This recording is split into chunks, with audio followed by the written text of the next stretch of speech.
할렐루야. 쉬운 성경으로 신약 듣기 283일째입니다. 오늘은 로마서 15장과 16장을 들으시겠습니다. 로마서 15장은 서로 용납하여 유대인과 이방인의 화합을 이루라는 권면과 이방인을 위한 사도로 부름받은 바울의 직무, 그리고 로마 방문 계획에 대해 이야기합니다.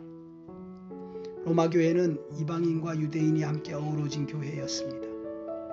바울은 교회의 화합을 위하여 믿음이 강한 자가 약한 자의 약점을 담당해야 하므로 서로 남 탓하지 말고 이기적이거나 자기중심적으로 생각하지 말고 형제를 기쁘게 하여 덕을 세우라고 교훈합니다.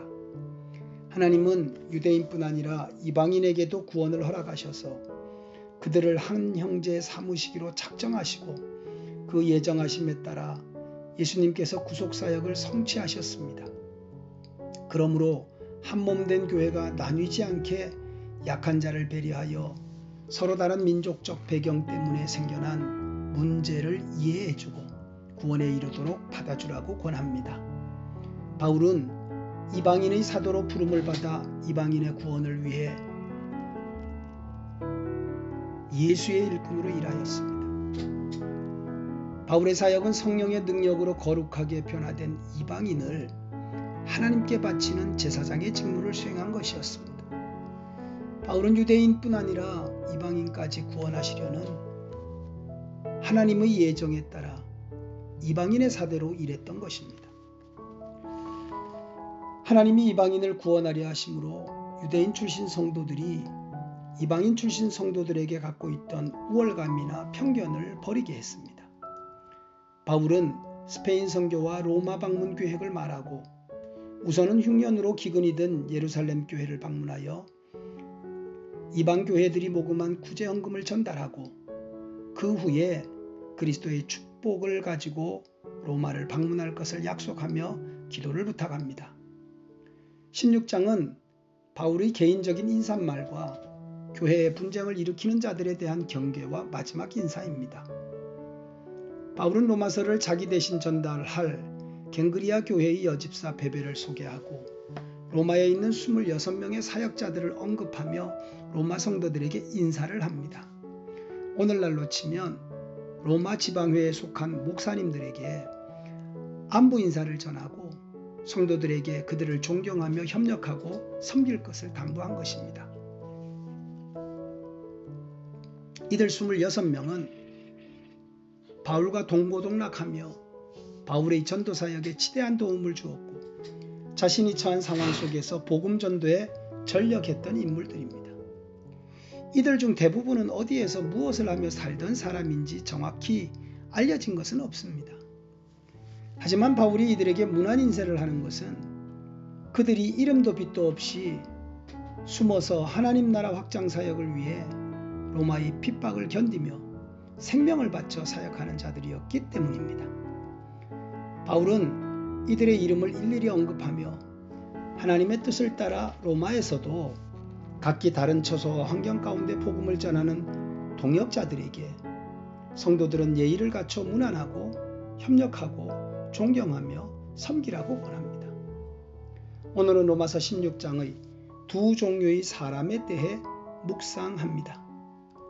바울은 로마서를 마무리하면서 교회 안에 두 종류의 사람이 있다고 대조해서 말합니다. 예수님도 심판대 앞에 두 종류의 교인이 있다고 열처녀와 또 양과 염소의 비유, 곡식과 가라지의 비유를 들어 말씀하셨습니다. 로마서 16장은 1절부터 16절까지 성도들이 영접하고 안부를 전해야 할 사람들을 말하고 17절과 18절은 잘 살펴보고 피해야 할 사람들에 대해 말씀을 하십니다. 첫째, 성도가 영접하고 안부를 전해야 하는 사람들은 복음을 위해 헌신하고 그리스도 예수 안에서 수고하고 동력하며 예수의 피로 하나 된 하나님의 일꾼입니다. 둘째는 잘 살펴보고 피해야 하는 사람들입니다. 바울은 로마 교회의 성도들에게 두 종류의 사람을 잘 살펴보고 피하라고 말합니다. 첫째는 분열을 일으키는 사람입니다. 그리스도의 교회는 한 몸입니다. 때로는 육신에 속한 자들이 시기와 분쟁을 일으켜 한 몸 된 교회를 나누려고 합니다. 진실한 성도는 언제나 사랑으로 성령의 하나 되게 하신 것을 힘써 지킵니다. 이를 위해 교회의 분열을 조장하여 성도 서로 간에 틈이 생기고 다투게 만드는 사람들을 잘 관찰해보고 피하라는 것입니다. 둘째는 진리의 말씀을 왜곡하여 교묘하게 위장하고 다른 사람을 죄에 빠지게 하는 사람입니다. 믿음의 길에 장애물을 놓는 자를 잘 살펴보고 멀리하라고 합니다. 바울은 로마 교회가 선한 일에는 지혜롭고 악한 일에는 순결하기를 바랍니다. 사랑하는 중앙가족 여러분, 신앙생활은 예수님의 은혜로 구원받은 하나님의 자녀들이 하나님의 말씀에 순종하는 생활입니다. 신앙생활은 성령님의 온전한 통치 안에서 예수님의 말씀에 순종하여 하나님께 영광을 돌리는 일에 전심전력하는 것입니다. 그래서 신앙생활은 영적인 생활, 물리적인 눈에는 보이지 않습니다. 예배당에 앉아 있어도 어떤 분은 하나님께 예배를 드리고 어떤 분은 목사의 예배를 구경합니다. 몸은 와 있는데 정신은 얼마든지 딴 생각을 합니다. 나에게 말씀하시는 하나님의 음성을 듣는 분이 있고 목사의 강론을 듣는 사람이 있습니다. 하나님께 집중하고 하나님이 받으시는 예배를 드리는 것 쉽지 않습니다. 그러나 주님은 다 아십니다. 주님은 속일 수 없습니다. 그래서 분별력이 필요합니다. 11월도 막바지입니다. 올 한 해를 돌아보십시오. 과연 얼마나 선한 일에 민감하게 영적 분별력을 가지고 성령님께 순복하셨는가? 악한 일에 섞이지 않고 순수함을 지키려고 얼마나 몸부림쳤는가? 예수님께서 우리를 악에서 건져 하나님과 화목하게 하시려고 죽으셨습니다. 세월이 살같이 빠르게 지나가고 있습니다. 우리는 순식간에 주님 앞에 서게 될 것입니다.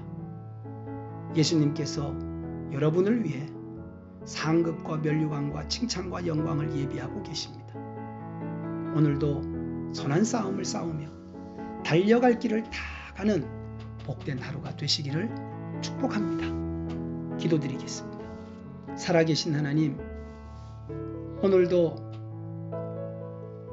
주님과 동행하는 은혜의 하루가 되게 하시고 내 삶이 참으로 세상 가운데에서나 교회 안에서나 하나님의 뜻을 이루어드리는 하나님이 기뻐하시는 믿음의 삶이 되게 하여 주옵소서. 너희는 화목해 하라는 주님의 말씀을 실천해야 함을 우리 가운데 말씀하신 하나님, 이제 나를 통해 아름다운 하나님의 화목의 기쁨이 나타나게 하시고 오늘도 승리케 하셔서 하나님의 영광을 드러내는 우리 모두의 삶이 되도록 도와주시고 능력 가운데 역사하여 주시기를 예수님의 이름으로 간절히 기도드립니다. 아멘.